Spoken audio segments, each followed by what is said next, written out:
এজন্য তোমরা প্রত্যেকে শিক্ষার্থী এবং অভিভাবক যারা আছেন, একটা ছেলে আমেরিকার ইঞ্জিনিয়ার হয়েছে, সে আমেরিকাতে ইঞ্জিনিয়ার হয়েছে।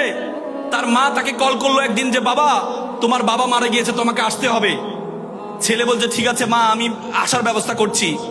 কিছুক্ষণ পর ছেলে তার খালাকে ফোন দিয়ে বললো, মাকে একটু বুঝাও, আমার একটা প্রমোশন আছে, আমি যদি এখন চলে যাই আমার প্রমোশনটা আটকে যাবে, তুই মাকে বুঝাও, আমি টাকা পয়সা পাঠাচ্ছি, তুমি মাকে বলো যেভাবে হোক কি বাবার সর্বশেষ দাফনের ব্যবস্থা করতে।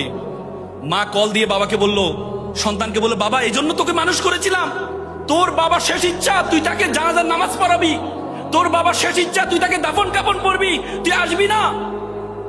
তখন ছেলে বলল, মা একটু আবেগী কম হও। ছোটবেলায় যখন আমি ক্লাস 5-এ পড়ি তখন আমার দাদা মারা গিয়েছিল, আমি লাশের পাশে কান্না করছিলাম, তুমি আমাকে জোর করে নিয়ে স্কুলে দিয়ে আসছিলে, তুমি বলেছিলে যিনি মারা যাওয়ার তিনি মারা যাবে, ক্যারিয়ারের সাথে কোনো কম্প্রোমাইজ করা যাবে না। সেদিন আমার মাথায় ঢুকে আছে ক্যারিয়ারের সাথে কোনো কম্প্রোমাইজ হবে না। তো সুতরাং আজকে আবেগে একটু কম হও। প্রিয় অভিভাবক এখানে আছেন, সন্তান মনে রাখবেন, সন্তানরা দেখে শিখে, বলা হয় লার্ন ইন বিহেভিয়ার, সন্তান আপনাকে দেখে শিখে।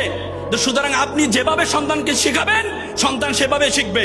প্রিয় শিক্ষার্থী ভাই বোনেরা, তোমরা তোমাদের সন্তানকে, তোমাদের পিতামাতাকে মনে রাখবা ফাদার, মনে রাখবা ফ্যামিলি মানে কি মনে রাখবা, FAMILY, F for father, A for and, M for mother, I for I, L for love, Y for you. Father and mother, I love you. It's called a family. পারবা তো ইনশাআল্লাহ? রাসূল করিম সাল্লাল্লাহু আলাইহি ওয়াসাল্লাম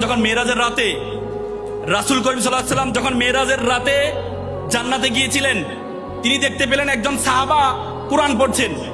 আল্লাহ রাসূল জিবরাইল আলাইহিস সালামকে জিজ্ঞেস করলেন এটা কে? রাসূল বললেন এটা হচ্ছে হারিস ইবনে নোমান। রাসূল বললেন আমার সাহাবী হারিস ইবনে নোমান, সে তো মারা যায় নাই। তখন বলছে না, সে জান্নাতের কোরআন পড়ছে। আল্লাহ রাসূল যাওয়ার পর হারিস ইবনে নোমানকে ডাকলো, বলছে হারিস ইবনে নোমান, তুমি এমন কি ইবাদত করো, তোমাকে আমি দেখলাম তুমি জান্নাতে নামাজ পড়ছো। তখন হারিস ইবনে নোমান বলছে, ইয়া রাসূলুল্লাহ, আমি তো এমন কোন স্পেশাল করে ইবাদত করি না, আমি নিয়মিত ইবাদত করি। আমার মা অসুস্থ, আমি আমার মাকে, মা খাওয়াইতে পারেন, আমি তাকে গোসল করার ব্যবস্থা করে দিই, খাওয়ার ব্যবস্থা করে দিই, খাইয়ে দিই, আমার সারা দিনটা শুধু আমার মায়ের খেদমতে যায়। তখন আল্লাহ রাসূল বলছে কাযালিকুমুল বিররি, কাযালিকুমুল বিররি, 3 বার বলছেন কাযালিকুমুল বিররি। এটা হচ্ছে বিররিল ওয়ালিদাইন, এটাই বিররিল ওয়ালিদাইন।